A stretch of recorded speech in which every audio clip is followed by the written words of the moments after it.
Regresamos a Jeopardy, el concurso de las preguntas y las respuestas. Es tu turno, Augusto. Escoge una categoría. Las categorías son sabores de helado, colores del arco iris, tabla del 2, dichos populares y pensadores helénico-judio-cristianos que influyeron en la filosofía patrística. Sabor de helados, tabla del 2, una fácil. Ya sé, pensadores helénico-judio-cristianos que influyeron en la filosofía patrística por 500 puntos. ¡Perfecto! Un filósofo originario de Alejandría que se caracteriza por su pensamiento neoplatónico, pero sobre todo por su exégesis de la Torá. Se acaba el tiempo.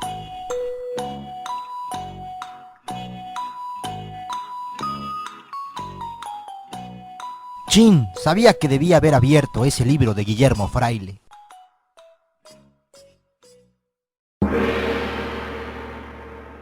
Somos los estudiantes de tercer semestre de Filosofía de la Universidad del Claustro de Sor Juana. Y nos aparecemos para aclarar este tipo de dudas. Ven con nosotros, te llevaremos en un viaje en el tiempo hacia la vida, obra y pensamiento de este singular personaje. Remontémonos a una época cercana a la de Cristo. En realidad se sabe muy poco de la vida de este personaje. Lo conocemos más por su trabajo que por su vida. A pesar de ello, hablaremos de él en 4 partes: su vida, su obra, su pensamiento y su exégesis. Se cree que nace entre el 20 y el 13 a.C. y que muere entre el 40 y el 45 después de este. Nace en Alejandría, que está al norte de Egipto, mientras los romanos ya la ocupaban. El imperio era cruel incluso con los judíos de esta región. Tanto se daba esto que el emperador Calígula manda poner estatuas de él en las sinagogas, por lo que nuestro pensador, como embajador de su raza, busca el diálogo con el emperador, pero este se voltea y no lo escucha. Se maltrataban nuestros derechos, se les iba dando largas, se aplastaban y se les reducía a polvo. Como tú bien sabes, Augusto, los judíos tienen prohibido decir el nombre de su Dios. Calígula también lo sabía, es por ello que lo dice enfrente de ellos a modo de burla. Calígula dijo: vosotros sois los enemigos de la divinidad. ¿No creéis que yo soy Dios, como reconoció a todo el mundo, y creéis en aquel cuyo nombre no debéis pronunciar? Levantó los brazos al cielo y pronunció el nombre prohibido a los mismos oídos. Esto es lo más rescatable de la vida de nuestro pensador, ya que lo más interesante de él se encuentra en su obra. Para hablar de su obra es preciso decir lo siguiente. Su estilo no es metódico como el de, por ejemplo, Platón, que empieza por abordar un tema, después lo niega y al final lo concluye o termina en aporía. Por su parte, nuestro autor, cuando quiere abordar un tema, puede hablar de aspectos posteriores o anteriores y después volver a abordar su tema. Escribe en griego, y aunque muchas de sus obras se han perdido, algunas se conservan en traducciones latinas y armenias. Sus obras se dividen en filosóficas, apologéticas y exegéticas. Sus obras filosóficas más importantes son Alejandro, el alma de las bestias, Todo hombre honrado es libre, La providencia, La eternidad del mundo y Sobre la vitalidad. Sus obras apologéticas son Contra Flaco, El legado de Caín y Apologética. Para finalizar, sus obras exegéticas más importantes son El creador del mundo, Dios es inmutable, La emigración de Abraham, La vida contemplativa, La posteridad de Caín, Los sacrificios de Abel y Caín, Sobre Abraham, La vida de Moisés y el Decálogo. A partir de estas obras podemos rescatar su pensamiento. Es llamado el judío platónico, sin embargo no refleja un platonismo auténtico sino un ecléctico, con mezclas de pensamiento judío y estoico. Considera que la Biblia es superior a la filosofía griega, pues cree que la ley de Moisés es superior a todas las filosofías. Con sus obras se dirige a sus hermanos de raza, pues cree que, en medio de la cultura griega, podrían perder sus tradiciones. Hablemos de la teología de nuestro pensador, que vacila entre una creencia deísta y una teísta. El deísmo es la creencia en un Dios filosófico, es decir, uno que crea pero no se inmiscuye en su creación, al estilo de un motor inmóvil aristotélico. El teísmo, por su parte, refiere a un Dios digno de alabanza, un Dios que crea y se inmiscuye con su creación, habla más bien de un Dios personal. A Dios se le conoce por sus efectos, ya que Él es causa, pero es una causa que se queda en el misterio, ya que Él está más allá de toda causalidad.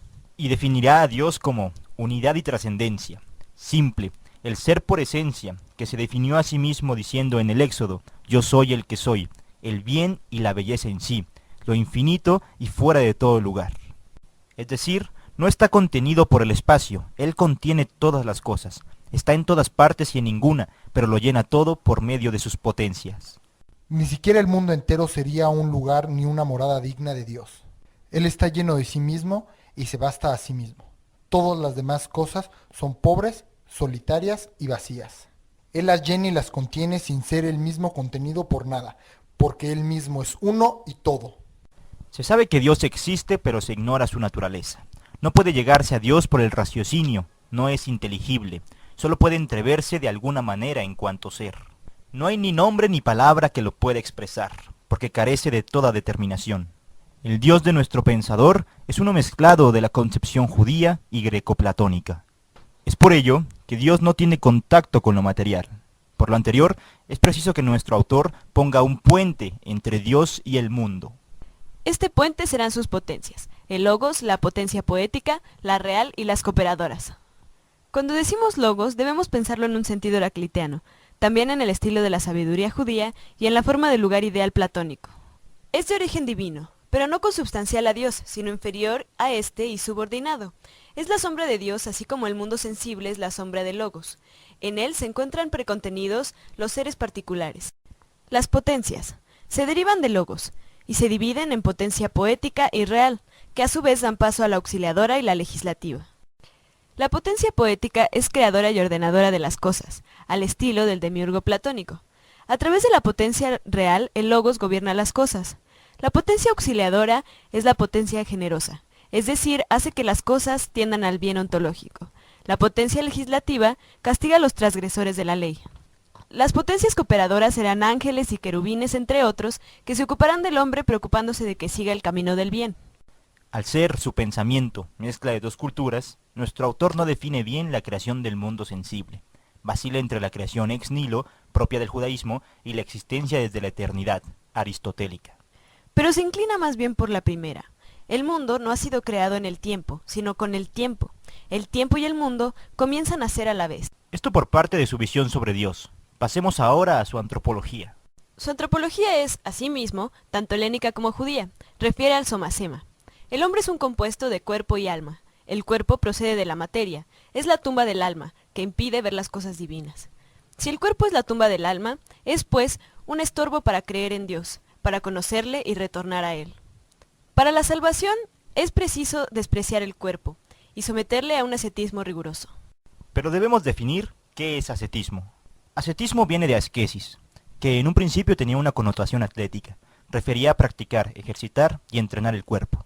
Al referirse tanto a este, tomó después una condición espiritual. Ahora ascesis será ejercitar y entrenar al alma. De esta forma, la ascesis tendrá el fin de purificar el alma de todo contacto con las cosas de la tierra.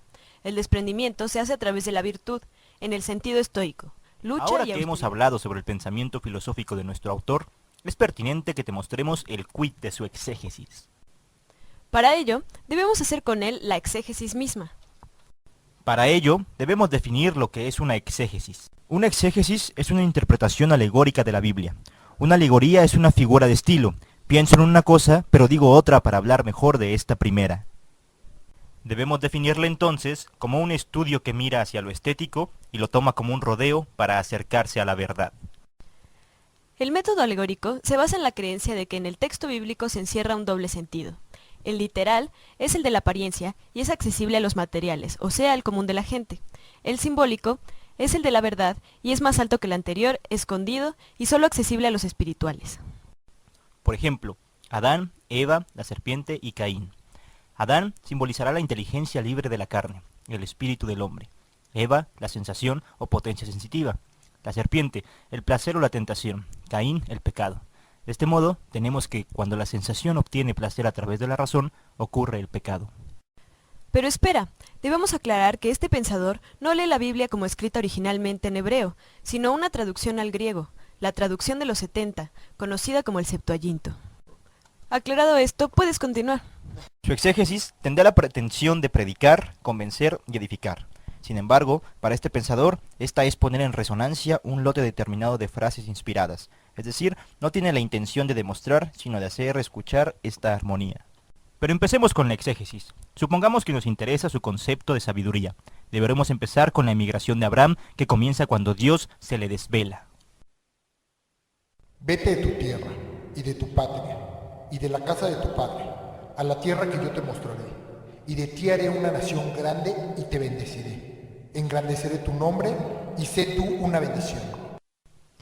Esto se refiere a que es una señal de que Dios quiere darle al alma humana un impulso hacia la salvación. Por ello, debe alejarse de aquellos tres terrenos, que simboliza el cuerpo, la sensación y la palabra respectivamente. He de aclarar que Hebreo simboliza emigrante y Caldea la opinión. Esto último porque en ella se practicaba la astrología, que le da carácter divino a los astros, que son parte de la creación, cosa impensable ya que lo único divino es Dios. ¿Por qué simboliza la tierra el cuerpo, la patria la sensación y la habitación del Padre la palabra? Porque el cuerpo tomó su substancia de la tierra y debe disolverse en ella. Polvo eres y en polvo te convertirás. La patria será la sensación, la pariente del pensamiento, el racional, partes que conforman el alma. Y la habitación del Padre será la palabra, que es la habitación de nuestro espíritu, nuestro Padre. Nuestra alma se refugia en el pensamiento discursivo. De este modo, Abraham no abandonará ya un país, sino realidades interiores. Su cuerpo para consentir a la fabricación original del hombre, su sensación para acercarse a la otra parte, el pensamiento. Su lenguaje se calla para aprender una lengua distinta. Lo que hará nuestro autor ahora será identificar esta concepción de hombre con la de creación. El cuerpo será el hombre, que es el pensamiento, es decir, el espíritu. La sensación, la compañera que Dios otorgó al interior, personificada en Eva. La palabra, el logos que dirige y ordena. Y Dios dijo.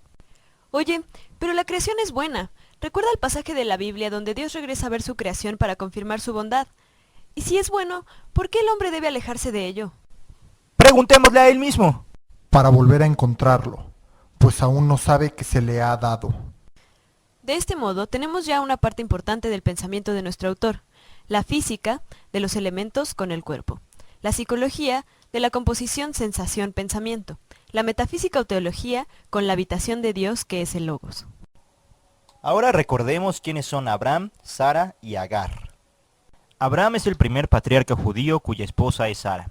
Sara no podía concebir por lo que le ofrece a su marido, a su esclava egipcia Agar. Una vez que Abraham ha estado con ella, puede volver a Sara y juntos concebir a Isaac.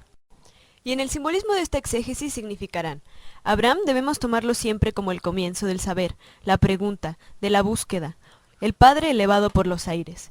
Agar será la ciencia preliminar. Sara la verdadera filosofía, la sabiduría, la verdad. Pero hay que aclarar de dónde salen estos significados. Abraham está fuera de su tienda, Dios lo visita, por lo que Abraham decide tratarlo con hospitalidad, lo que hará que Dios le dé a cambio un hijo. Sara, al oírlo, se ríe, pues sabe que no puede concebir, lo que simboliza que si Sara no puede dar a luz hijos, podrá dar a luz algo más grande, pues al reírse simbolizará la incredulidad. Cuando Dios le dice, no te rías que te he oído, ella entiende y entonces pasará a ser la sabiduría. En otro pasaje Abraham pregunta a Dios, ¿y qué recibo? Mas ¿cómo puede la criatura preguntar esto a su Creador? Porque se ha reconocido en su polvo, ha guardado silencio, ha aprendido un nuevo lenguaje, el del alma con alma. Aquí será entonces la pregunta, la búsqueda. Ha llegado la hora para la criatura de estar delante de aquel que lo hizo, cuando ha conocido su propia nada. Si Sara simboliza la sabiduría y Abraham la búsqueda, es necesario un conjunto de ciencias preliminares, personificadas en Agar. Sara es la sabiduría, Sara le ofrece a Abraham, el que busca, a Agar, es decir, la sabiduría le dice al que pregunta que para llegar a ella necesita ciencias preliminares. Además, según nuestro pensador, Abraham no recibe un hijo de Sara sino hasta los 100 años, ya que antes no tendría la edad suficiente para recibir un fruto de la sabiduría. Por lo tanto, no es posible llegar a la virtud de la sabiduría sin antes pasar por las ciencias preparatorias. Somos incapaces para acoger nunca los frutos de la virtud sin habernos encontrado antes con la esclava. Y la esclava de la sabiduría no es otra sino la cultura completa, adquirida en las ciencias preparatorias. Entonces, Abraham sabe que está casado con Sara, y que el estar con Agar solo es por la necesidad de estar con ella antes de estar con Sara. No se olvidó de su desposorio con la señora. Sabe simplemente que ella es su mujer por la ley y por su decisión, mientras que la otra lo es por la necesidad y la obligación del momento. Para entender esto, nuestro autor hace un símil con él como ejemplo. Él se considera un filósofo, y antes de llegar a la filosofía tuvo que pasar por sus esclavas, la gramática, la geometría y la música. Estas han engañado a más de uno, así como Abraham bien se pudo quedar con Agar. Sin embargo, nuestro autor no solo se queda en ellas, sino que se acerca a la filosofía, como Abraham se quedará con Sara. Así pues, para darle gusto a Sara, se acerca a Agar, la esclava. Pero regresemos a nuestra exégesis. En este punto ya no debemos considerar a Abraham, Sara y Agar como personas carnales, sino más bien como meros conceptos ideales. Desde ahora, cada vez que se diga Abraham, se pensará en su simbolismo, el que pregunta. Cuando se diga Sara, se pensará en sabiduría, y Agar será las ciencias preliminares. Así, Abraham no traiciona a Sara, sino que para llegar a ella, toma la que Sara misma le ofrece.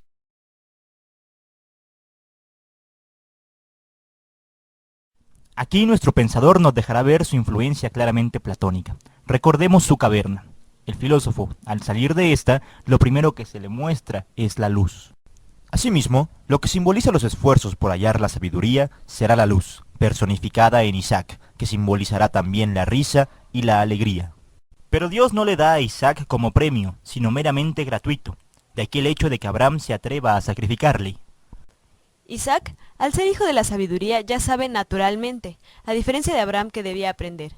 Si Isaac ya sabe naturalmente, simboliza entonces la inspiración gratuita, que es propiamente aquella parte del espíritu del hombre que participa gratuitamente del espíritu de Dios. Podríamos ejemplificarlo con esta gráfica. Ya tenemos al padre Abraham y al hijo Isaac, al que pregunta y su alegría. Nacerá entonces Jacob, que significará la lucha. Este es el arrojamiento de la sabiduría al mundo real, por ello la lucha. Este simbolismo es claro en la huida que emprende hacia Mesopotamia, que al ser centro de comercio representa la vida práctica. Se va porque en la tierra de sus padres está la perfección, y solo podrá regresar una vez que ha luchado lo suficiente. La sabiduría especulativa debe ser también práctica para ser propiamente ella. Después de su practicidad, podrá regresar al terreno especulativo. A la manera en que no se puede ver la luz directamente. Para verla es necesario apartarse, asimismo respecto a la perfección. Oye, ¿recuerdas que Abraham no recibió a Isaac como recompensa sino gratuitamente? Pero ¿y si Jacob representa la lucha? ¿No merecerá éste una recompensa? La recompensa de haber luchado es la luz, lo que simboliza el conocimiento de la existencia de Dios, mas no de su esencia. Él existe como causa de la unidad y del orden del mundo inteligible, y luego del mundo sensible. Recordemos lo que el autor nos dice. Aquella visión no le hizo ver qué cosa es, sino que es. Ese ser es mejor que el bien, anterior a la unidad, más limpio que el uno, y no podría ser contemplado por ningún otro, solamente puede ser comprendido por él mismo. Con esto es más evidente lo que decíamos ya desde un principio cuando hablábamos de la teología de nuestro autor. A Dios se le conoce por sus efectos, Él es causa. Pero si la recompensa es el conocimiento de la existencia de Dios, se recibe la recompensa por la recompensa misma. Así como no vemos al sol por otros soles, Dios no es visible por ninguna otra cosa sino por Él mismo. Los efectos son parte de Él mismo. Jacob, una vez que ha luchado, Dios le permite verlo, y lo llamará Israel, que simbolizará el que ve a Dios. Mas Jacob, en aquel pasaje bíblico, al ver a Dios se lesiona, se fractura el fémur. Según nuestro autor, esto pasa en el instante mismo de ver a Dios. Pues si los huesos se rompen, simbolizará un cuerpo encogido, señal de que el alma se ha hinchado. Esto también nos remite a lo que decíamos en un principio. Para acercarse a Dios es preciso estar en el alma, por tanto, frenar al cuerpo. Finalmente, tenemos estos simbolismos respecto a la sabiduría, que era nuestro tema inicial. A Sara como la única que participa de la sabiduría, que es Dios, y con ella 3 medios para accederle. A Abraham, que tomó el medio de la pregunta, para saber, pregunta. A Isaac, quien toma el medio de la naturaleza, sabe naturalmente. Jacob, quien toma el medio de la lucha, luchando por saber, lo logra. Y de ahí será llamado Israel. Pero solo se podrá llegar a ser Israel, el que ve a Dios, si ha nacido Abraham, Isaac y de él Jacob. Es decir, solo preguntando, dispuesto naturalmente, y en la lucha se puede llegar a ver a Dios. Ya sabes todo lo que tienes que saber. Hemos cumplido nuestro cometido. Perfecto, ya sé todo sobre él, pero ¿quién es él? ¿Cómo voy a responder? ¿Qué? ¿Creías que veníamos a darte solo la respuesta? Pues no, venimos a instruirte. ¡Tiempo! Suerte para la próxima. La respuesta era, ¿quién es Filón de Alejandría?